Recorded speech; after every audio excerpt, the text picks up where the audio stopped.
Hi, welcome to Project Geospatial. I'm Adam Simmons, and this is another segment of Late Night Geo. We haven't done one of these in a few months, but for this year, starting off, I have a special guest with me, Mike De La Fleur. And in this episode with Mike, after he introduces himself, we're going to try and get into some discussions about the geospatial industry, maybe talk a little bit about the history of it, his involvement with it, and maybe just talk about the past GEOINTs. So we'll see where the evening takes us with that. Mike? Thanks, Adam. Yeah, I'm Mike De La Fleur, 32 years into the geospatial industry. Came out of college in the late 80s in a much different era from Virginia Tech. Got my TS SCI clearance right out of college. First security officer told me, you have a job for life if you can stand it. And so from there, I've never left. 32 years supporting IMINT, GEOINT, some HUMINT support thrown in there. I worked for a variety of companies. I was never in the military or the government. Did some really interesting projects, worked with some great people. Right now I'm working at ManTech, running something that we work on together, our geospatial demonstrations capability, our R&D project that's internal. We do a lot of good things for our customers, and we're trying to learn some things. So, yeah, it's great to be here today. So, do you want the mic back now? Yeah, go for it.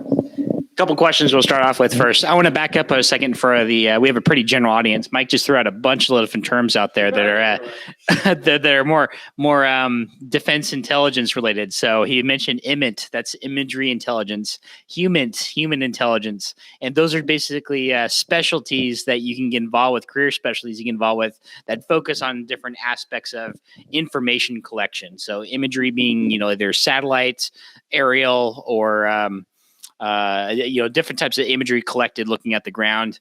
Human intelligence, basically, what you can gain from information gathered by, well, I'm not going to say talking to people, but your typical, I'm going to say your typical spy stuff, but So let's dive into it a little bit. How did you get started in the industry? How did you get started in the geospatial industry?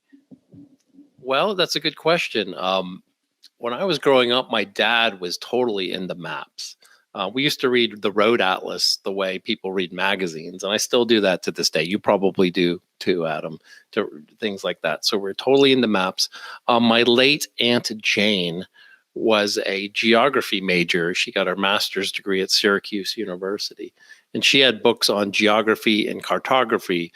I remember a classic by Edward Robinson called The Nature of Cartography, I think, or it was like the seminal 20th century book on cartography back in the day when we started. I literally did peel coat, scribe coat, and what are those ink things? I forget the lettering, Leroy lettering. Yes, he's looking at me like what are you talking about? I know the name of what you're talking about. Right. But, it was more like a hard copy graphical production. You produced photo ready maps in layers, and you used pins to pin all the different layers on with Zipatone and things like that. And then you used a large format, highly accurate camera in a studio like this to take a picture of the map. And that's how you made maps for publication and things like that. So that's how I learned. So you start off literally making real maps on paper. Well, obviously the industry grew a little bit beyond that. How'd you move on to defense and intel stuff? How'd you get involved with the bigger geospatial industry? I was in a band in college, and our lead guitarist's girlfriend, now wife, her dad worked for a company called DBA Systems, long gone company, but a great company. It was a photogrammetry company. Photogrammetry, the art and science of making accurate measurements from overhead imagery, like the stuff that you talked about. So as a geography undergraduate major, he snapped me up for 8 years of shift work on a classified project involving imagery.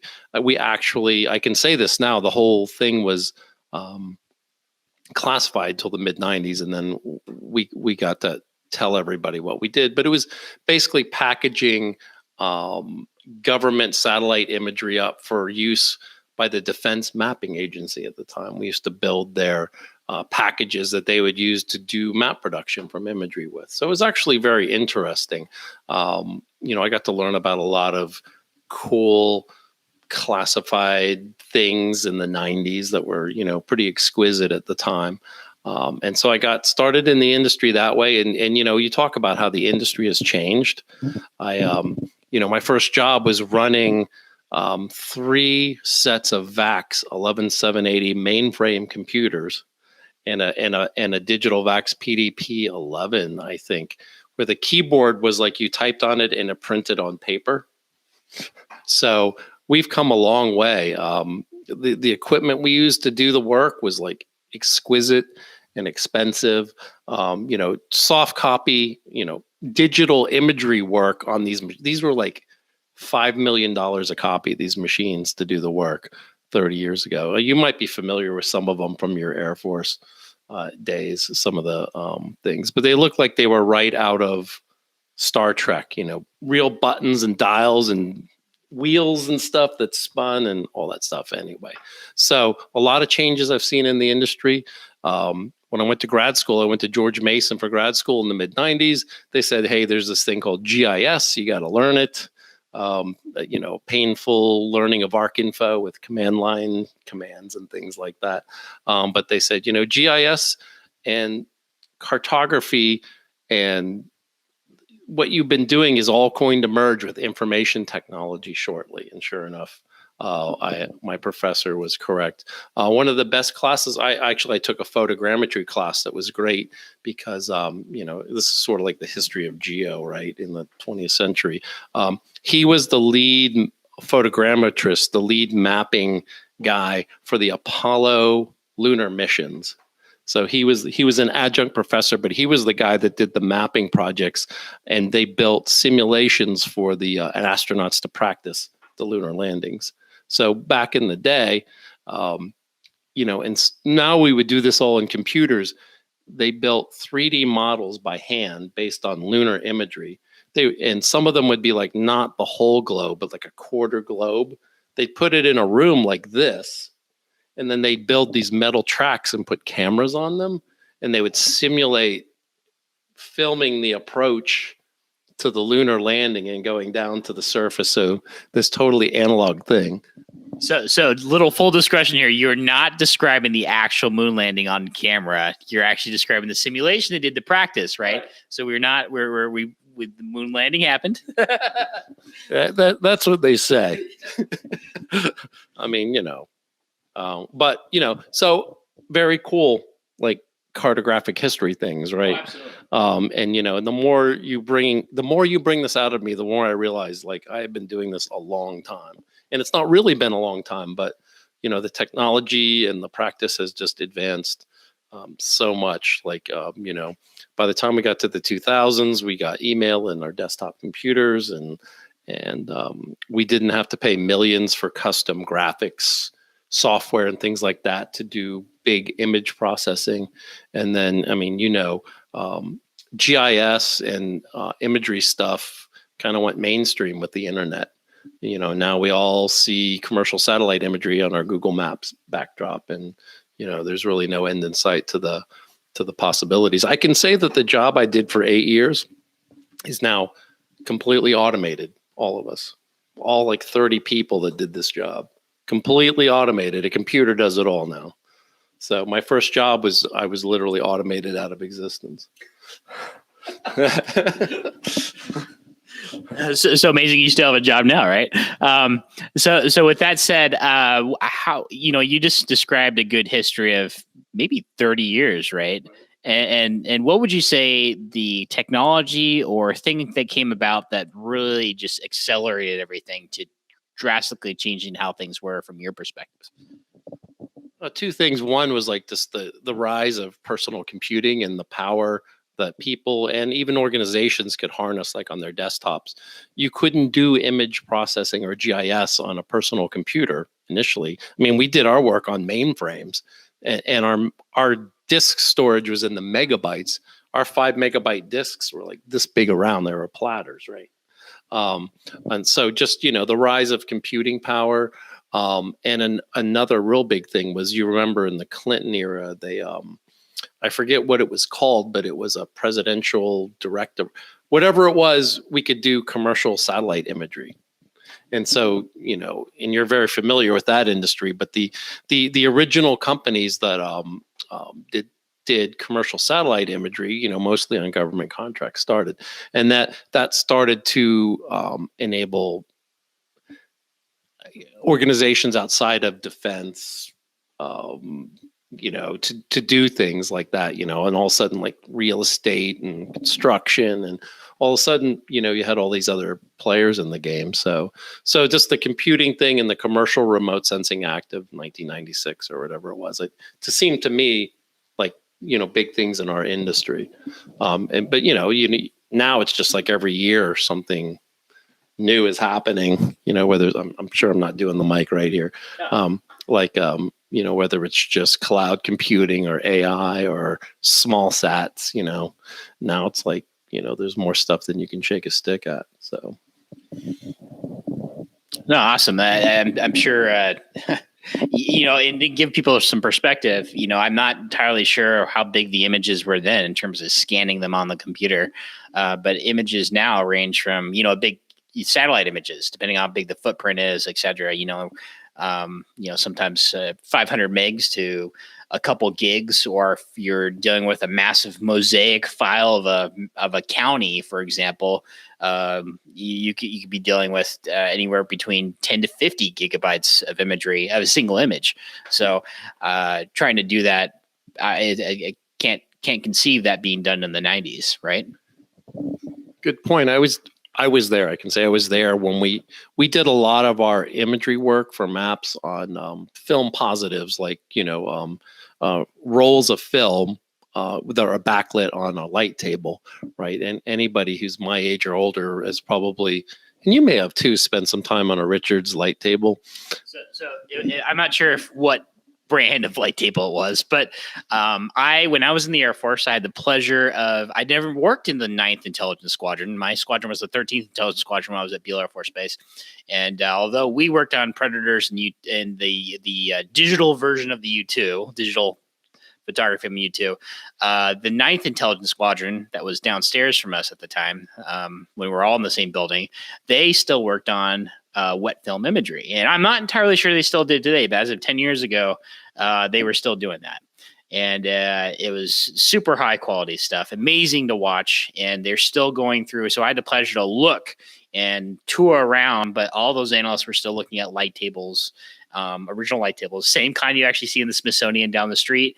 They were working on it, and you have to look the little microscope eye to look at what's on the film first, and it was impressive. And those film rolls, I think, was by Kodak or something, and they were massive things, massive rolls, miles and miles of film. Yeah, I can say where I worked for the first 10 years of my career was the biggest Kodak installation in the world, as far as just the number of feet of film that went through there every year. And you can look it up on the internet. I won't go in here, but films made of silver halide, that's a key component in film. It's very expensive. We had a bug farm on the plant that used bacteria to decompose the film to recover the silver halide to reuse. Literally, it was some sort of biological bug bacteria thing to break the film down and recover the silver halide and store it and then use it to make new film. So, but it was really cool. I want to say the mid 90s. Yeah, everything seemed like it was the mid 90s when I was doing that. We went from hard copy. We started doing what we called soft copy, digital imagery operations. We had these Sun Microsystems workstations. They were like, one of them was probably like $300,000, something like that. They had an awesome sole source contract. They must have been it, because those things were overpriced, hundreds of thousands of dollars per machine. And I can tell you what, there wasn't really as much to them as Sun would like to say there was. Yeah, I think you probably were like me. We were still entering things on a Unix command line to do work.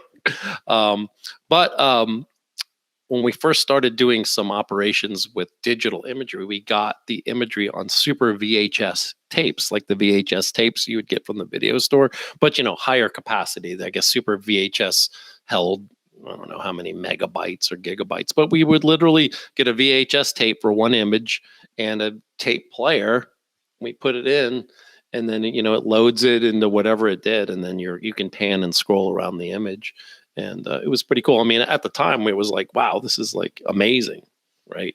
Now we would be annoyed having to do something like that. But I guess I could say it was revolutionary. I mean, the industry that we were in, they spent a lot of money on the stuff, a lot of R&D. And so sometimes we got to see the first wave of technology doing things. So that was the 90s. I think the big thing I remember at the start of the GEOINT conference, like the first one in 2003, the big thing with the internet and all that stuff was the OGC, the Open Geospatial Consortium. There was all of a sudden like, we have all these computers that can talk to each other and we can do things. We need standards so we can talk, we can exchange imagery and GIS information. And so that was a big deal in just to open up the exchange of information, stuff we take for granted today, right? Like I know, like I could put up a server and put some files on it, and you could put them up, and you could lay your stuff on mine, and I could give you my stuff. That's all because we can talk to each other, right? With these standards and use these standard file formats and stuff. And so first GEOINT, and this is my first funny GEOINT story. We did a big interoperability demonstration. The GEOINT conference started in 2003. The people I worked with at a company called TASC, T-A-S-C, stood up the USGIF. My boss at the time, I promised I wouldn't name drop him, but Stu Shea was the boss in our group. You can name drop him. It's all good. Right, but it's important because he was the original, He's one of the founders. He was the founder. I'm pretty sure it was him and a close group of associates. It was their idea. Once NGA, the National Geospatial Intelligence Agency, stood up, DMA became NEMA, the National Imagery and Mapping Agency, and then we merged imagery and GIS into NGA. And once that happened, it's a big deal. And the founders felt they needed something to bring the community together. And I think their template was the Air Force, the Space Symposium that happens everywhere in Colorado Springs. They said, we need our version of the Space Symposium for NGA. So I was at TASC, which was Northrop Grumman at the time.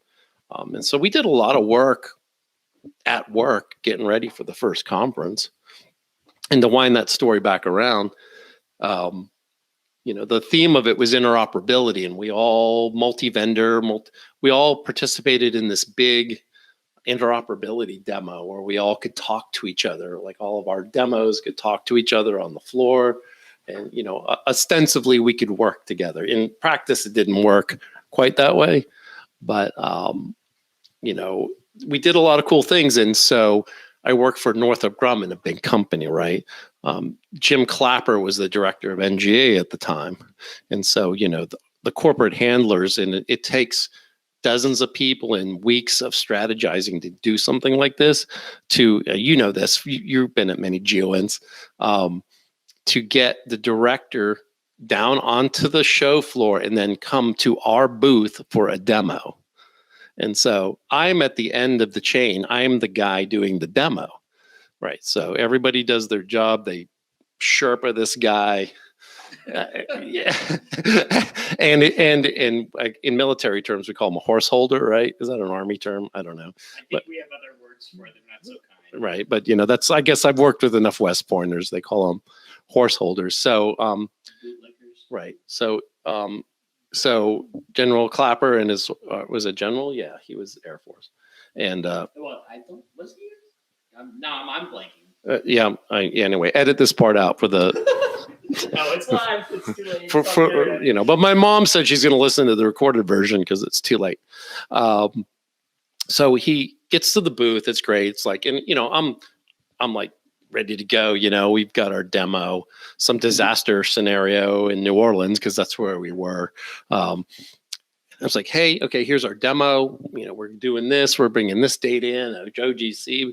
And the thing we had for our demo, which goes back to my other theme about technology, was this thing called a tablet PC. Do you remember tablet PCs? Do I remember tablet PCs? Yes, I remember tablet PCs. Okay. I barely remember them, but so I had a tablet PC. This is 2003. This is basically a functional iPad, 10 years before its time, almost 5 years before its time. It was pretty ahead of its time. For those young people, Apple was not the first to come out with iPads, iPhones, or whatever, at least the concept of it, or even the MP3 players of iPods. Many companies did it. They just weren't as good in the marketing as Apple was. That's correct. So I got this tablet PC. It was pretty cool.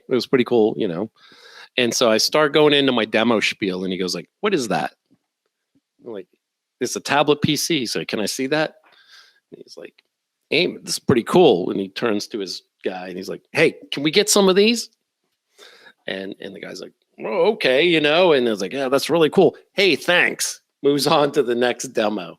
So the only thing he got out of that was that a tablet PC existed. Of course, I'm like, there's my first moment in the spotlight, cut short, but a good memory.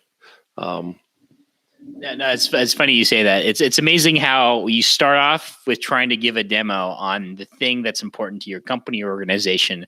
And back then it was too easy to have, we'll call it eye candy, that drew them into the tool you're using rather than the example that you're trying to show them of what's portrayed. And I guess the story I have is really to Google Earth, right?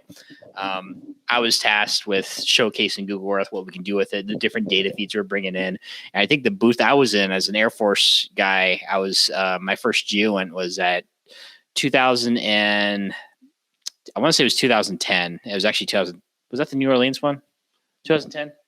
That was the last New Orleans one. I believe it was in 2010. And I believe that was my first GEOINT, and I was tasked as a liaison to the NRO, and I happened to do booth duty where I was giving an example of different feeds coming into Google Earth, and that was the thing, was showcasing how we can combine all this data together from other agencies and organizations into one application. Unfortunately, everybody, even the government people, stopped by my booth, didn't even care about the data. They just cared about, I can scroll around and look for my house. And I'm just like, yes. So I felt like a glorified Google salesman because all I was doing was showing Google Earth around. And I have to say that probably should have been a good highlight and message to the community right there. It wasn't about the data at that point. It was actually about the data accessibility, or I'm sorry, the ease of use for a tool that was freely available, that could outbeat any of the proprietary or paid for tools that were 100 times more expensive. And this thing is freely available. That should have been the exemplar taken away from the community. Unfortunately, I don't think even today that really latched on as well from the use cases, because that tool is, Google Earth, is still around today and still outbeating and outperforming in terms of how easy it is to use and the versatility of it. Even though Google doesn't support it as much as they used to, it's the ease and use and friendliness of that tool is still around. And I think I was stuck for almost 4 or 5 years throughout my Air Force career being a glorified Google salesman under the table. I wasn't really selling it, but I was just stuck showcasing Google Earth everywhere. We're all Google salespeople. That's our motto at ManTech. Hope you're not listening, CEO of ManTech. So yeah. Having him on next week. Oh, okay. So yeah, right. It's like, and that riffs on the earlier thing, you asked me about the technology things, and Google Earth at that point, that was the next big thing, right? Whether it was first, it was commercial imagery, then it was the internet, and then Google Earth in a lot of ways, brought it to the masses, if you will. I was on a analysis project 5 years ago at a government agency where I actually took a break from managing things and was actually a geospatial analyst for a year again. And everybody loved Google Earth. And I'm like, hey, we got other things we can use here, people. No, I like Google Earth. It's easy. Well, once again, it's the message doesn't go use Google Earth. I think it's just, I think many companies should have took a hard look at what that tool was and what it's doing and redesigned some of the workflows that they had in place, because that was the key right there. Is the workflows were overcomplicated. So everybody navigated to something that was easy to install, easy for the users to use. And once again, the versatility, and it wasn't Google Earth itself that was incredible at the time. It's kind of shooting myself in the foot right now, but as the KML, now that's no GC format, but KML format was actually, it was a very strong and versatile, but it's almost like, I don't want to call it the geospatial GeoJSON at the time, but in some ways it was. It produced a super flexible a geospatial format, and people are like, well, a lot of people preferred shape files.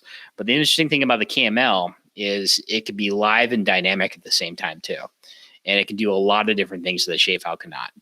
The only thing that's shooting the community now in the foot is the fact that everybody's trying to figure out how to convert all their KML files that they've spent decades putting into out of KML going the other way. And it's not as easy to go backwards.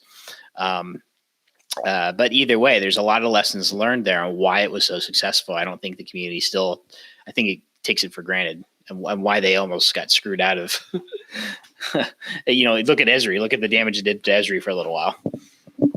Yeah, I remember I was at a company that had a lot of involvement with Google Earth. A couple people you probably know, but Google decided they were going to pull the plug on, I want to say, was it the front or the back end of that? They deprecated. It was the back end, and that, like, the reverberations throughout the military industrial complex were huge, because like in the military, so many people used Google Earth for mission planning and things like that, and they put all this stuff to buy it and develop in their budgets, and they work in these 5-year increments. And it was just like, I think in the end, a third-party company bought, I don't know, the license or the rights. So it ended up becoming, I think a huge portion ended up becoming open source. This isn't too long ago, but the issue with it was, once again, Google failed at the marketing and PR side of things. Actually, mainly the business plan for how to sell this to the government, because they didn't understand the use case.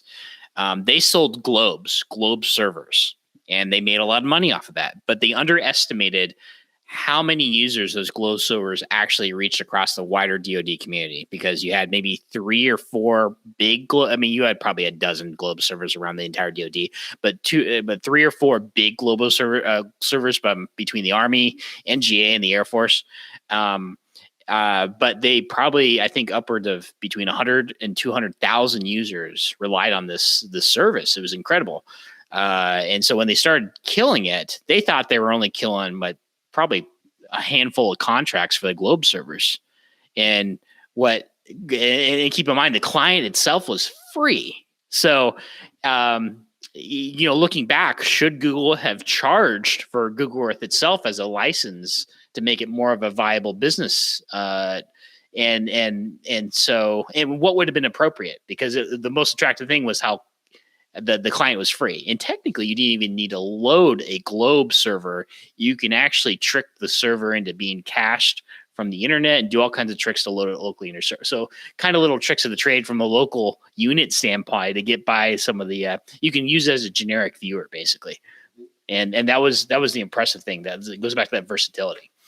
So I don't want to make this all about Google Earth. It is a huge part of the geospatial industry in the last 20 years. That's for sure. That gets undertold. So we've been sort of going on this timeline since the early 90s, and we got to Google Earth. And that's an important inflection point, to use like one of those manager contractor words. So yeah, Google Earth is great. I just used it. I'm moving in 2 months, and I built a project in Google Earth to zoom through my neighborhood to see if I could walk from my house to downtown Were there sidewalks? What did the walk look like? You know, press the street button a few times. Yeah.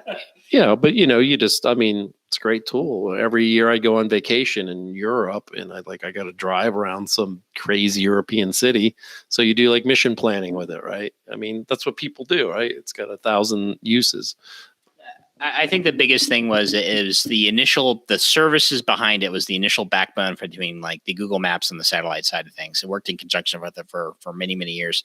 And it, at the very least, between the Google Maps and Google Earth, it brought geospatial to the generic consumer. And that's actually another big, we'll call it geospatial revolutionary point of reference, is how everything reached the masses, and that's actually helped democratize geospatial in some ways.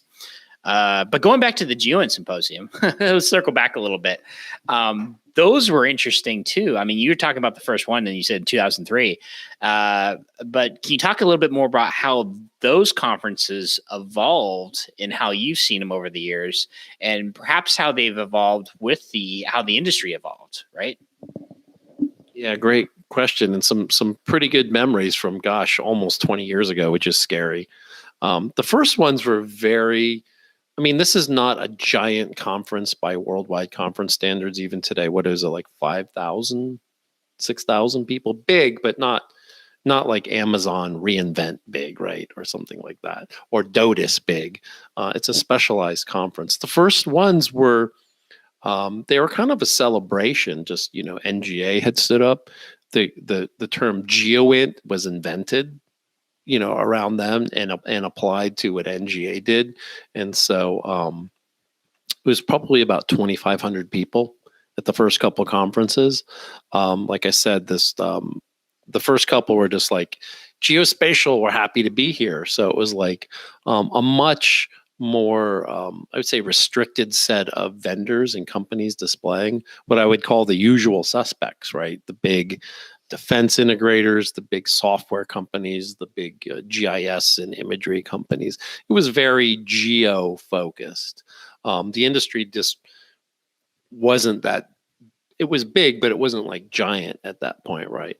We were just getting going on the internet and the possibilities for GEOINT. So definitely a more focused. A lot of it was like, now I look back, it was like a period piece. It was like, predominantly guys. There weren't the representation of women was just not there. This wasn't as diverse. It wasn't as diverse. That's what I was trying to say. It was much more of a party atmosphere. The first 10 years of the conference, they did like the Geo Walk or the Geo Crawl. That's where it stopped in New Orleans. Right. And doing that coming out party for a whole industry in New Orleans was pretty intense. I mean, I missed one whole day of the second year because I was so hungover because we were out all night in the French Quarter. But that's what everybody was doing. So early on, it was just it's funny to think like 2003 is a different era, but it really was. I mean, they had like conventions used to have like what they call cigar girls, right? This basically scantily clad women walking around with like boxes of cigar and candy and things like that. What we used to call booth babes, right? Everybody had those. I mean, those are, appropriately passé now. But it was a different era, and I'm kind of amazed because it really wasn't that long ago when we were doing all that stuff. So I would say that started to really go in mass once again, New Orleans, 2010, and after that, it was a drastic change over the next 2 or 3 years. And so I would say it's been 10 years, nearly 10 years since we'll call it that era sort of ended, and things began to change for the better. I would say from more professionally focused. It wasn't the party atmosphere you began to be, even though it was really fun, right? Yeah, actually, about the best party I've ever been to in my whole life was at GEOINT in 2004. The next year, second. Yeah. There's a famous bar in New Orleans. There's Finney called Pat O'Brien's. I don't know if you've been to Pat O'Brien's. Yes, you've been. It's sort of like a must-do tourist stop in the French Quarter, right? It's an anchor tenant, if you will. And two of the sponsoring companies, Northrop Grumman, excuse me, and Lockheed Martin, rented out Pat O'Brien's for their portion of the GeoWalk, which is basically companies team up and they rent out restaurants and bars. You walk to each place, you get a pin. They serve you free food and drinks at all these places, right? A lot of fun, and I met a lot of people that I'm friends with to this day at these conferences. But so Northrop and Lockheed rent out Pat O'Brien's, and they serve free hurricanes to 800 people all night, unlimited free hurricanes. Are you familiar with the hurricane? I'm familiar with the hurricane. I'm also familiar with the grenades they had. I don't know if you remember those. Yeah. So this is, I don't even know how to describe them. They're just ball of glowing juice that you drink. I think it was just nothing but tequila or something like that. Right. There's a competing bar that did that grenade, that green thing in a famous drink. What I learned later about a hurricane is from a New Orleans native, which, the proprietary recipe for a hurricane contains between 8 and 11 shots of different liquor, in a 16-ounce drink. And so they're slinging these things like at 8 o'clock at night to people. By 9 o'clock, I remember we were carrying coworkers by the arms and legs and putting them in cabs and sending them home, because it's like Kool-Aid, and they're just like, Tasted pretty good. And these are responsible people, but that stuff it sneaks up on you and it's vicious. And so, that's why we don't do these things today, right? So I'd say, what is that why the conference was always maybe 4 or 5 days long, to give another day in between? Kind of like the second day was like, we'll see what we can get around, Yeah, well, everybody was very excited. It was a new thing. We were in New Orleans, which is naturally a party atmosphere. But I do remember coworkers, getting piled in the cabs and stuff. And I remember I was with the people paying for the party, and like the management of Pat O'Brien's came up and said, your time's up. You want to extend? And they're like, yeah, sure. Give me the bill or whatever. They spent like, I don't know, $100,000, $200,000 on this party. So it was a big party. So the early years were like pretty rowdy, a less diverse crowd. As things got going, we settled into a routine, right? The conference started to go between Orlando, Nashville, New Orleans. New Orleans dropped out because the convention center was too small. They added Nashville and San Antonio to the next round of stuff. The best, when I say the best, the most fun I had were at the couple of San Antonio conferences I went to as we're getting into the 2010s. Oh no, I loved the Riverwalk there. It was a great place. But it was, so typically we should back up a second. For those who know about the GEOINT Symposium a little bit, they're not just placed anywhere in the United States. They're actually usually placed strategically around, at least most of them are, around locations that have some type of government presence. San Antonio has a big military presence around it. Tampa has a massive military presence around it. Where else? Actually, I'm not honestly sure what's around New Orleans. Yeah, just a convention city. Yeah, so DC, for example, and then St. Louis was the last year, and then Denver is big military presence as well. And then, so I should back up. St. Louis is the home of NGA West. So lots of these have strategic locations to bring out the most people, so they don't have to travel as much or cycle through them. So, or focus on specific aspects of the DoD community, right? Yep. So, like I said, San Antonio is great. There's people always got pushed into the Riverwalk after having too many drinks. There's always some great story one year. The classic thing when you go to a convention, you go to like a bar like Howl at the Moon. I think people are familiar with Howl at the Moon, right? There was one year when a lot of, and I'm not going to name names, even though I actually know some of these people.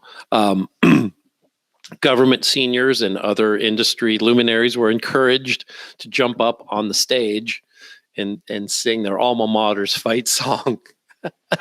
Look, you're not going to name names, but I don't think it's any secret. Wasn't General Clapper one of those individuals I don't think he jumped on the stage, but he was well known for wearing a massive cowboy hat in the establishments. It was really odd. I don't think I've ever seen a cowboy hat that big, really.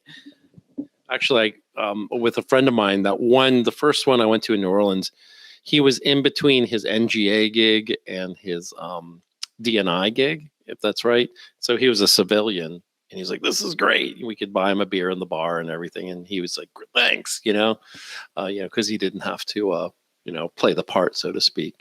But yeah, I know the current director was up there singing and got yanked and got I think a talking to or something of that nature. Not serious, but everybody was just so enthusiastic, right? It's a great community. We're all really into it, and you put hundreds of us in the room and give us cheap drinks, and then things happen. Well, it's also a small community, and you don't realize how small it is until you go to not maybe one GEOINT, but I'd say about 3 GEOINTs. You realize that all of a sudden most of the people there, and maybe not most of the people, but it really feels like most of the people there.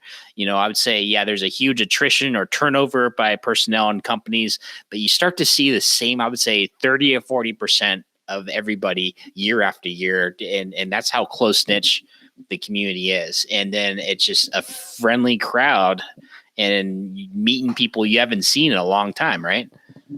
Yeah. We used to call it's like our high school reunion every year. Is this and a lot of people, you worked with them for years, but then you only catch up with them once a year at the conference. I can still say with a high level of confidence that I will run into my friend, my colleague, my whatever you call them, competitor now. First guy I ever met at my first job in the industry 32 years ago. He will be there and I will say hi and he will say hi. So, it's that kind of continuity that you talk about, right? But I think what we've seen is as the 20 teens wore on, a lot of stuff happened. The workforce got younger and more diverse. I mean, it all seems younger to me now. But, geospatial analytics, and it was mainstreamed also as a career, right? That's another change. We were kind of the oddballs back in the 80s and 90s. Like I was getting a graduate degree in that. It's very esoteric, right? Very specific, but to a large extent, geospatial technology, spatial technology is mainstream. So you get a lot of graduates, a lot of great programs. So like a lot of things, and with the introduction of IT, workforce got younger, more diverse, more technical. You started to see like the Silicon Valley kind of companies coming in to the symposium, adding to the usual Beltway Bandit defense contractors. And now I was really interested last year. So many different kinds of companies at the conference that I hadn't seen, and like a company like Bloomberg, financial data companies, stuff that you would never think is geospatial or mapping. All of a sudden they're there because, as we know on the projects we work on, most data has, if not all, has a locational component, and anything is now fair game to do geospatial analysis with. It's really quite a change. And at the same time, like culturally, the symposiums themselves have calmed down. They're more professional, but the companies still host really great, fun events, and we all go to them. But it's just not quite the wild party it was for the first 5 years. So to talk more a little bit on the industry specific items, you mentioned quite a few of the new companies that come around, and we touched a little bit about how GEOINT itself has changed. But can you touch about, for those who don't know about, maybe we'll talk about the younger crowd. Can you talk a little bit more about the purpose of some of these conferences, GEOINT, you being the focus, but why are these conferences so important to the industry? What kinds of things do companies expect to do there, or what kind of success they expect to have there, and maybe from the government side, what do they usually hope to achieve there when they go to these things? I think the overall theme, of course, is always the main focus was to bring through the USGIF, the nonprofit, to bring industry and government together in a way to advance our mutual interests. So a focus was always in every show I went to and every organization I work with was, it's a chance for all of us to get out of our offices and target and talk to current and potential customers to help them with their missions, right? They're looking for real solutions. They're looking for the art of the possible. And, over the years, I felt like the organizations I was with, we made quite a few positive government connections, even at the last GEOINT. We talked to a lot of folks in the government, like, I didn't know you could do that. Can you talk to me about this? Can you show me this technology? So it's a big learning thing. It's a big networking thing. I've always found it, a lot of this is typical of any industry conference, right? A lot of it is the B2B, the business to business interactions, building partnerships with other people in the business, learning competitive intelligence and things like that. So depending on the year and the location, a lot of times this conference is predominantly business industry. It's not as much government contract. Government budgets go up and down. Travel can be limited. Last year's conference in St. Louis was excellent in the fact that a lot more government folks from NGA could go to the conference. It felt like a lot more meaningful. So it's interesting you say that, and not to diverge, because I think you were still answering the question, but why? But I want to focus on that for a minute. COVID was a big problem. It was a big disruption of the GEOINT. They even skipped a year. 2020 didn't really exist for the GEOINT Symposium. 2021, they moved it. St. Louis happened, and I think everybody was nervous that it wasn't going to be as successful. So it was successful. But you say that more government had the chance to go. What gives you that perception? Why is that the case? What's your perspective on that? Like, first of all, like I said, just being in St. Louis close to the NGA workforce, it was a day trip for a lot of people that otherwise couldn't travel to the conference. But typically you work for a company, you have a booth at the conference, you run demos, you're marketing. But in many years past, it's like, you're kind of there, but there's not a lot of real action going on at your booth. Last fall in St. Louis, we literally couldn't get out of our booth for like 4 hours at a time because people, either were the industry or government, constantly coming by, asking us what we're doing, really interested in what we're doing. We had meaningful engagements and things like that. And to your point, I thought it could be like a big flop, right? No one will come, no one will care. But instead, I felt like there's a lot of pent up energy to re-engage with each other. And I think it's a good idea that they're going to rotate it through St. Louis now every other year. Now, not to give any credit to the conference or people interested, could that also be a say something about your own company's marketing and sales and bring people to your booth constantly, right? Or is that just, did you see the same thing at other booths around GEOINT too? It was just a constant crowd and people got as much attention as your company. It seemed like from the friends and colleagues I talked to, a lot of people got significant interactions, right? And they correlated our story. One thing I've learned over the years, and I really learned last year, is the geography of the show floor itself, the placement of your booth in the location is very important, right? Oh yeah.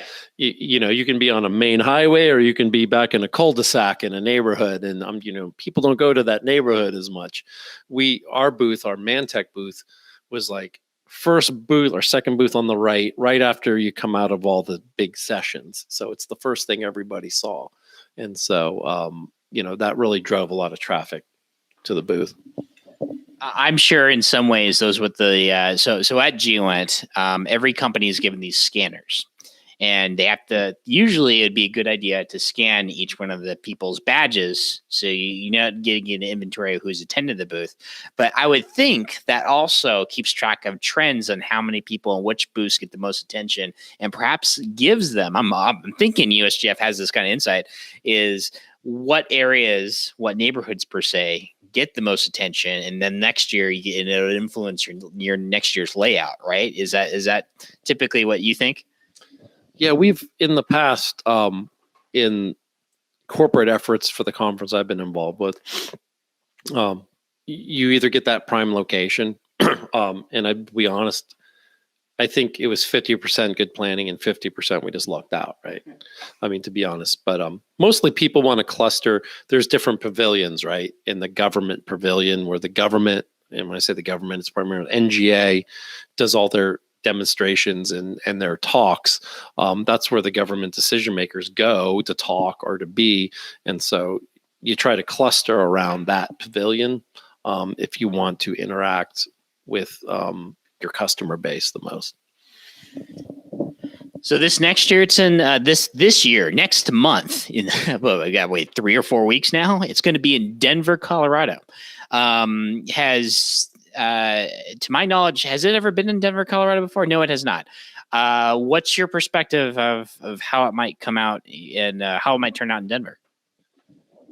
Well, I think to your earlier point about the locations, there's a huge military and intel presence in the Denver area, and it's also a big hub for the commercial satellite industry. So there, Air Force is nearby. So I think you'll see strong representation from those government organizations, the Air Force, whatever else is out in Denver. I think there's some facilities there. It's going to be in a Gaylord, which is like in the big biodome. We've done Gaylords for GEOINT in Tampa and Nashville. Not Tampa, Orlando and Nashville, right? In DC. And no, it wasn't in DC. It's in regular convention center in DC. Right. And I want to say one more, but they're kind of the same. So in a sense that you get everybody in a big space and they can't leave. So I think Denver's going to be contained. It's in a Gaylord. They're great for facilitating these kind of conferences. Other places like St. Louis or had the convention center, that was great, kind of the equivalent. So I think it's going to be good. I think you're going to get a different kind of government customer there than you usually get, at least more of them. Maybe more space focused, more Air Force focused. It's going to be a great facility. There's nothing to do because the Gaylord apparently is like 1 mile from the airport. It's not anywhere near Denver. So we're all going to be stuck in the dome there. Keeps everybody from falling in the river, right? So I think they do that it definitely isolates the party. Keeps everybody out of trouble. I'd say so my favorite I'd say multiple reasons, but I think some of my favorite locations is still probably Orlando. Although San Antonio's grown on me the last couple of years. St. Louis is starting to grow on me quite a bit too, but I'd still say Orlando and San Antonio are probably my best GEOINTs I've had there. What do you think is yours? Well, for sentimental reasons, I enjoyed New Orleans just because it was a great party and the French Quarter at your doorstep. Problem is I don't remember most of it. But the convention facility there is just not big enough. It's kind of small. It's not like ideal. Orlando was easy. It was just a big complex. It was well done. It was easy to get in there, and you didn't have to go outside in the heat if we had it in August. The one downer about San Antonio I remember is like you have a 5-minute walk from your hotel to the convention center, but like it was like already like 80 degrees with 100% humidity, and you're back in the day, right? We're all wearing full suits and ties. By the time you get to the show, man, you're already like soaking through. But still, really a great city to have a convention. And so, yeah, I like San Antonio. I liked Orlando. New Orleans, a sentimental favorite. So as we wrap up, I want to give you a chance. Is there any, let's say, any other stories you like to tell about the GEOINT Symposium? Any last minute ones that you'd like to share with the audience? Here, Adam, let me check my notes. You brought a list of, oh my gosh, you brought a whole list of stories here. We haven't even gone through this list. We might have to take a bathroom break and come back to this. Well, I told you the tablet PC one, then the big party one. We talked a lot about the early stuff. Howl at the Moon. Okay, I talked about that. The one thing that really impressed me about the conference is the roving packs of foreign nationals with notebooks and cameras that tended to move in clumps. And I would say, like, I remember specifically like the Chinese delegation, just moving around, taking pictures of everything, taking notes, going to all the sessions. I'm always, so that's the one thing when I was my first GEOINT, I was always impressed. I would say impressed wasn't the right word. I'm actually more confused and shocked that they allowed that type of thing, considering the audience, right? Considering the type of demographic that was at the conference. We're talking about defense and intel related companies and government there, etc. I at the time, I didn't understand the policy of it. Not that we didn't want to bring foreign nationals in, especially our allies. But you're right. You saw Chinese delegations come in, and we were thinking, what is going on here? What went through your mind? Just an eye opener, and I sort of got it right. It's an open conference. It's bringing a wider community together. But I was privileged to be on the inside at the customer to get a couple of like classified OPSEC briefings for a couple of these conferences. And there's, given the nature of the conference, the international flavor that can happen, and then the high level government people that go in and out of there as speakers and whatnot. It's a pretty invisible but security OPSEC overlay on that whole thing that you never really see, but it's there. So, well, and that's not even getting into aside from foreign nationals. Sometimes the USGF brought in significant amounts of celebrity guests as speakers. At least more so in recent years. I think one year you had William Shatner attend. And by the way, if I'm lucky enough, I have to reach out to somebody who has a really funny story to share about me and William Shatner and me getting in trouble with security about that. I know I was a big teaser there. Apparently I'm an exemplar in a security training manual of what not to do or what to guard against your celebrity guests. Let's put it that way. Not to say nothing happened between me and William Shatner, and that I was a starstruck individual who just wanted to meet him. Yeah. And I was successfly distracted away from him while he often did his thing. So that was good. But yeah, I was like, oh my gosh, yeah, Captain Kirk. They brought in who else? Shai Israel and trying to remember his name. It will come to me. Another guy, the two basically tech celebrities from Silicon Valley at one point. And I think this last year, I cannot remember the celebrity they brought in. Top of my head, but yeah, they bring in a lot of important people in the GEOINT to talk. What I like about that is trying to find people from outside the industry to kind of, I want to say, inspire some things about technology that we don't typically get in defense and intel.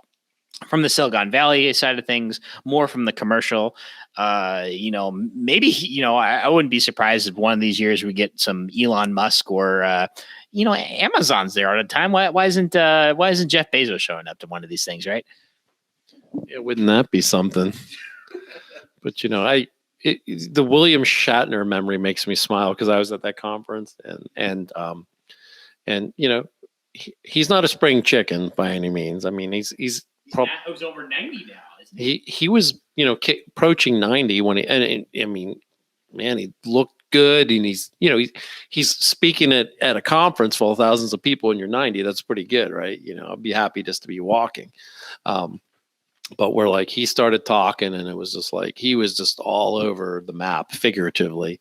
I don't know if you remember, he did a really cheesy promotional video for the US Geological Survey in the 80s that they used. That was his link to GIS. I don't remember. It was like, what was the early free GIS software? I want to say it was like Atlas GIS or something. That sounds right. But it was the one like when I was in school long ago, it was the freebie. That's what we had, you know. And so he did a plug for the Geological Survey about the technology, the new technology. And so they started by showing us that video, and then he burst on the stage live, and it was like, wow, it's Captain Kirk, you know, awesome. Man, he just started talking. I was like, what is he talking about?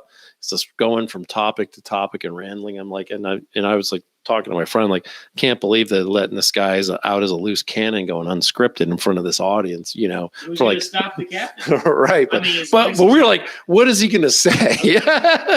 So obviously he's not talking about climbing a mountain, but right. I mean, inside joke there. Right. But if you can say anything, he could have easily said some really, you know, I sound like a Debbie Downer, but some offensive or inappropriate things. Without a doubt. So we were holding our breath, yet, you know, really entertained at the same time, because not the usual GEOINT fare, which is always great because you've got, you know, the top government folks in the field talking about interesting things. But this was definitely different. Other than meeting people and seeing old friends at the GEOINT symposiums, what in terms of what technology are you hoping to look forward to at either this conference or the next conference? What do you hope to see evolve here coming up? Well, a lot of what I learned at the last conference, and based on the project we work on together, you know, all these little esoteric companies that are not in geospatial per se, you know, like I said, like the Bloombergs or whatnot. I've seen a lot more of a university presence there than I used to, and so I'm always curious to see what colleges and universities are coming to the forefront and what they're doing. As far as technology, you know, I think I'm kind of interested in what, you know, the latest and greatest, and like all the small sat companies, you know, the Hawkeyes, the Planets, you know, all those kind of companies. What are they bringing? You know, I kind of know the story on the integrators, right? We've seen them for a year, and I count our company as one of them, even though they sometimes have some surprises.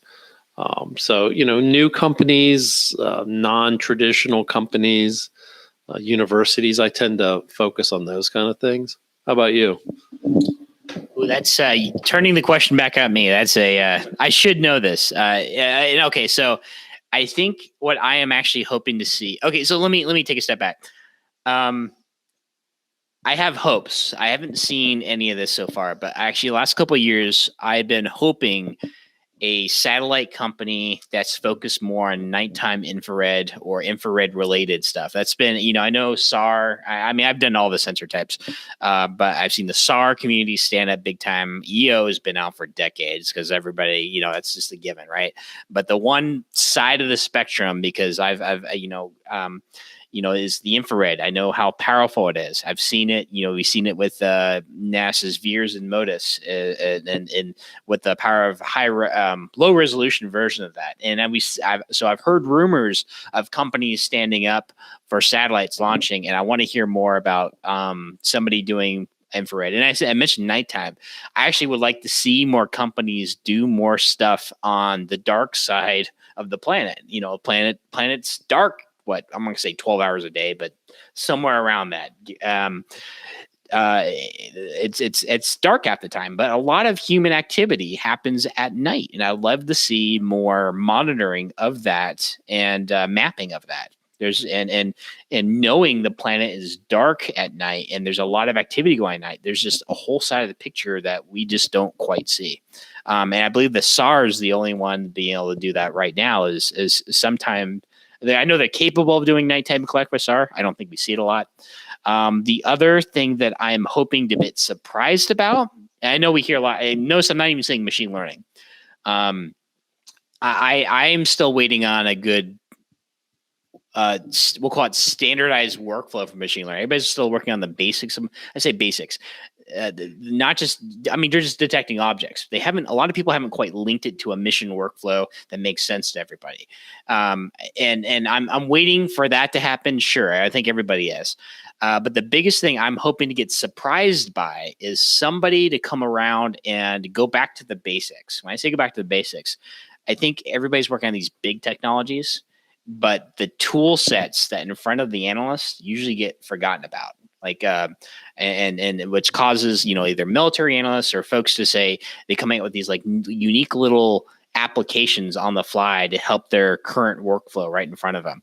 And I think I think people forget that the analyst doesn't need a new application. Sometimes they need a quick little utility, a quick conversion tool, or a quick, I need something to make my daily life pushing it over the edge. And I haven't seen too much of that. I mean, it's been underspoken per se. Everybody's trying to find the big solution to get the hurdle, but what I like to see is the toolbox. Open up the toolbox. Here's a bunch of simple tools the guy can use to either convert, search, discover, whatever, and siphon through the data and make sense of it without having to buy some massive license for some application. That my rule of thumb is, if you need training for an application, something's wrong. And I know most applications need training. You look at look how many buttons Esri's got on their software, right? Socket GXV, remote view, etc. Awesome tools, but anytime you need training for a tool, there's something wrong with the workflow. And that's my rule of thumb there. It goes back to why Google Earth was so simple. It's a great answer. That's a lot more thoughtful than mine. Actually, my answer is like, I usually use the conference. I go get my pen supply for the year. That's really been, that's really my main reason I go. It's a very expensive swag collection mission. And, I get loaded up on pens. Sometimes the swag at the booths is good. And once in a while, there'll be like a cool thing. Like, who can't use another like USB to lightning converter keychain? So what's the coolest swag you picked up at GEOINT? That's a great question. But that I can diverge into a story based on swag. Okay. Because the coolest swag was a combination of two companies' swags on an exciting mission on the show floor that my company at the time happened to be a part of. So I work for a company, CACI, khaki, at the time. This was in San Antonio. Which San Antonio year? What year? It was, I want to say 2010, 2011. No, I meant it had to be 2011. Yeah. It was 2010 was New Orleans. Got it. Yeah, this is like the Super Bowl. I can't remember what is what. Super Bowl. And so we had a booth, and across the aisle from us was a company I think called Orbital Insight, right? And so our booth giveaway was balsa wood gliders. Pretty cool, not like amazing, right? But it's standard stuff. Pretty cool. They had like a balsa rocket that you could like wind the little rubber band propeller. Pretty cool, right? So it was like the last day of the conference. It was pretty slow. I was on booth duty with a bunch of us, and we started chatting with them. And somebody, I don't remember who, said, "Hey, yeah," took their balsa wood rocket, took our balsa wood glider, rubber banded the two together. So all of a sudden, we've got this sort of cruise missile, and we let it off, and it flew all the way almost to the top of the show floor. And I'm trying to remember without exaggerating, but I think it probably flew 30 yards across the floor, landed right in the Oracle booth. This guy was doing this huge presentation for like, dozens of people, and it landed dramatically and busted into like 100 pieces. And the guy got really mad. He's like, and he saw that we had done it, and he started coming toward the booth. So we abandoned our booth, and we literally got out of the convention center because that guy was mad. But we were, of course, laughing hysterically. So the power of combining the swag, I guess, is the moral of the story. I'm not sure I have found as cool swag story as that. I would say some of the cooler swag things. Like I got one upstairs. Mapbox provided these metallic cups, metallic mugs, and they had the map on the outside. That was one cool one. I still keep that one up there. Another one that was one of my favorites is if they were a hard find. If the good swag you get on day one, you'll never see it past that. I believe it was. I'm not sure if it was DG or Maxar at the time, but they had these awesome, incredible umbrellas. And the umbrella top was some kind of imagery mosaic. I mean, actually, it was just a gorgeous umbrella. You didn't think about it, but I mean, think about umbrella. I mean, think how often it might rain at a GEOINT too, especially if you're in Florida, right? So, so that was pretty cool. I'm trying to think of anything else that comes to mind, but I think those are the big two that stick out for me. But hey, it works. I not only remember the product, I also remembered the company. So it did its job even years later. Yeah, it's funny because especially in the early ones, I had a young child at the time, and my charge was to bring back everything as toys, basically, right?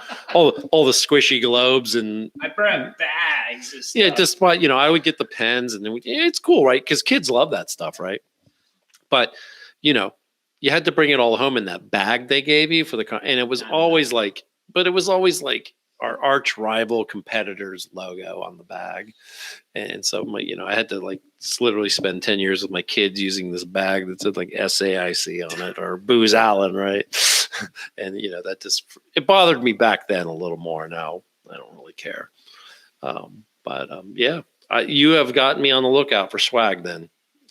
I'll admit I've not collected swag in a number of GEOINTs just because at some point we brought too much back and I don't know what I'm going to do with it all. Like you said, I probably had enough pens one year to last me about 4 or 5 years.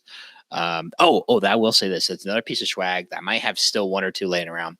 When I worked for DG, or at the time GEOI years ago, 2013. And I know it seems like a little thing, but I thought they were cool. They had the eyeglass wipes, and there were imagery mosaics on those. So just really cool imagery wipes.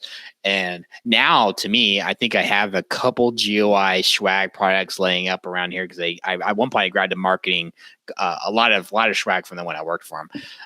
But once in a while, I'll see GEOI swag and people wearing a T-shirt. Like my old boss, I think he has a T-shirt. So, but you see the companies that have kind of died out over the years. You see it, you're like, oh, that's cool. That's a rare find. It's almost like seeing a extinct animal in the wild. So big deal though, because you're like, oh, I know who that is. I know that's awesome. So, it's funny the things that excite us now. All right. So with that said, I think it's a good time to wrap up. Mike, I appreciate your time here talking with your history, geospatial over the last 30 years, a little bit of GEOINT, history at GEOINT, some interesting activities that happened at the GEOINT. And at some point, look forward to talking with more stories. I hope to see you at GEOINT, and maybe we'll have some on-site discussions on camera there too, right? Let's do it. It's been great to be here, and let's come back with me and a couple of our other friends for a bigger group session and talk about some of this stuff. Sounds good. Well, we'll talk to everybody next time. This has been a great episode of Late Night Geo, and once again, Adam Simmons with Mike De La Fleur.